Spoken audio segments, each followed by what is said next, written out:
My husband and I have been married for 3 years now. I have a daughter, 15 years old, and he has a son, 24 years old. I am friendly with my stepson, but we aren't close. He has a biological mother who is a perfectly fine woman. I'm not here to take the role of his mom. My late husband, my daughter's father, died when my daughter was 6. We both contributed to her college fund. My daughter's paternal grandparents have also contributed a large amount. Right now, the fund has about $180,000. My daughter is extremely bright, and I'm not just saying that because I'm her mom. I truly believe she has the capacity to go to an Ivy League school, and her teachers have said she has the potential as well. And I don't want costs to hold her back. Our income would be too high to get any meaningful financial aid. And while there are a few merit-based scholarships out there that she will be applying to, we don't want to put all our eggs in one basket and hope she gets it when it's so competitive. My current husband and I have separate finances. He doesn't contribute at all to my daughter's fund. My stepson is struggling with a heroin addiction and has stolen money, jewelry, hire loans, and electronics from us for drug money. I understand that addiction is a disease, and I personally paid for an outpatient detox for him, which cost $1,000, which failed. His father then paid for an outpatient rehab program, which cost $6,500, which also didn't work because he barely showed up. He promised us he'd do better next time and he needed another chance. So I split the cost of another $6,500 outpatient rehab program with my husband, which seemed to work during program, but he relapsed as soon as he got out of it. I have spent so much money, time, and energy and it hasn't helped at all. My husband and my stepson want to try a 60-day inpatient rehab program, which will cost $30,000. I had absolutely no idea where they were supposed to get the money for that, considering the thousands and thousands of dollars that were already spent, and the fact that we no longer had anything of value in our house. They want to use my daughter's college fund, which to me is absolutely off limits. I feel like it's completely unfair to my daughter to punish her for my stepson's addiction. Unfair to my late husband and his parents, but frankly, I don't think spending $30,000 will work. My husband thinks I'm an asshole because I'm prioritizing my daughter's education over his son's life. And he believes medical needs come first. He then asked my daughter if she'd be willing to use $30,000 from her fund to pay for her stepbrother's rehab. And she got very quiet and did not answer. He then got very upset with her and said she was being selfish. My daughter later told me that she didn't want to give her stepbrother the money, but she felt so guilty. And I am furious at my husband for emotionally guilt-tripping my daughter like that. I am a 39-year-old male, and I lost my late wife 6 years ago. I have a 16-year-old son, Daniel, and I recently got engaged to my fiancé of 2 years. Her mom and I aren't on good terms because of how she behaves. She's a controlling, self-centered, Dolly Parton wannabe. I learned to ignore, but she's been annoying Daniel and criticizing his personality regularly. He's a private kid and still hasn't gotten used to the new family dynamic, but he's in therapy and is doing fine.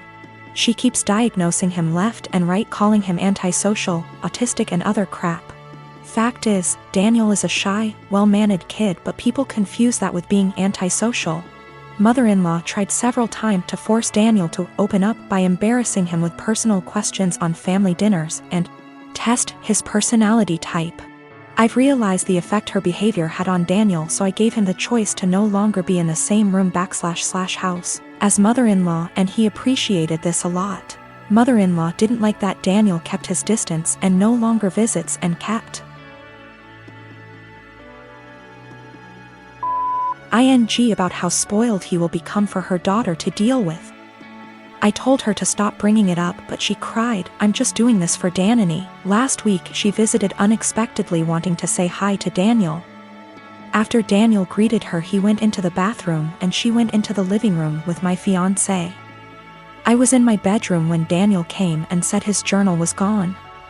We looked for it but didn't find it. I asked my fiancé, who was alone in the kitchen, but didn't see it. I paused for a second to ask where mother-in-law was. My fiancé said in the living room, but I saw her coming down the stairs. I asked where she was. She said the bathroom. I saw her purse in hand, so I bluntly asked if she took Daniel's journal. She looked offended and called for my fiancé when I insisted to see inside her purse. She wanted to leave, but I didn't let her. Fiancé told me to stop it, but I insisted, and the journal was there. Mother-in-law tried to explain this was her only chance to get to know Daniel better because she cares about him. I blew up at her and berated her for stealing from my son and told her she's banned from my house for the stunt she pulled. She argued with me, then left. My fiancé apologized for her but said banning her from the house was over the top. It backlashed and father-in-law argued and hoped his daughter realizes how I am and call off the wedding for refusing to apologize to Mil. Fiancé said her family won't come to the wedding till I reconcile with her mom and cancel the ban, but I won't let my son be disrespected in his own house and asked my fiancé to understand.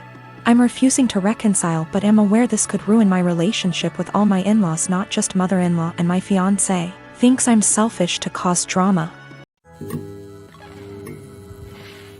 My sister was set to marry a guy who was a complete douchebag. He seemed like a nice catch to any outsider. He was tall, handsome, very confident, a doctor. Basically the sort of guy any woman would swoon over. Unfortunately, he was a sociopathic, unrepentant narcissist, devoid of any empathy, who would take out his anger on anybody he felt beneath him and seemed to enjoy doing it. You know how basically they say, don't look at how your partner treats you, look at how he treats others. And that's how he'll eventually treat you. My sister didn't pick up on that. I picked up on it early. This guy was really mean. Would berate and insult people for the smallest thing and would lose his cool with anybody who looked at him the wrong way. He started doing it to me, and I told my sister early on this guy's an asshole. She was like, "Nah, you two will eventually get along, you just got off on the wrong start." I told him I've seen him do that to other people, but she seemed to think, oh, but he's nice to me, I'm the special one. Maybe I can change him. Or I have no idea what she was thinking. After about 2 years together, when they were engaged, the cracks were evident. My parents loved him. His dad and my dad go way back. They both went to the same medical school together and have been close friends for decades. Her fiancé is also good friends with my 2 older brothers. After 2 years, my sister was realizing this guy was an asshole. He's always been an asshole, and he won't change. There was a really painfully obvious example one day when we were having dinner, and my sister's fiancé and my dad were having a discussion about something political. My sister tried to offer her opinion into the discussion, and they both snickered. Then this guy just started berating her and ripping into her in front of everyone, making her feel this small. I could sense her pain. She was just quiet and just sat there taking it. I was thinking, what are you doing with this guy? He has no respect for you. He has no love for you. Another time our family was at this dinner function where a lot of big people were around. My sister's fiancé completely left my sister alone at the table with me, and was sitting at this other table with 2 women, very obviously flirting with them semi-drunk. He just left her all alone at the table. I asked her what was wrong, why was he ignoring her? She told me they had had an argument earlier and this was his way of punishing her. You see what I mean when I say this guy is a complete sociopath? My sister and I are really close, and even though I'm younger by far, little brothers aren't devoid of wisdom. And I've been urging her from day one to break up with this guy before she gets in too deep. Well, now that she'd spent 2 years with him and was engaged, she was obviously in too deep. And she used to tell me about all the outbursts he has, how he treats her with no respect. We often had long discussions, just me and her, where she'd spill open like a can of beans and just divulge all the bullshit that he's put her through recently. Sometimes she'd cry and I'd be there to help her out, but she still seemed to want to stick with him. She actually convinced herself that he loved her behind all that horrible treatment, and couldn't pull herself to cancel the engagement, what with our parents, his parents, everyone counting on it. She knew they'd all say she's crazy, turning down this smart, handsome doctor. I kept urging her to break up, but she stuck with the "he'll change" or "he loves me deep down" excuses. It all came to a head when one day she very publicly exploded at him. We were having a huge dinner, both sides of our families, and I was sitting next to him. He kept bullying me the entire night. "Move your elbows over, couldn't you wear something a bit more presentable? Stop sticking your hand out like that, it's rude, don't you think you've had enough of that?" If I asked him to pass a bowl or the sauce or something, he'd hand it over but then pull away and be like, "Say please, say thank you."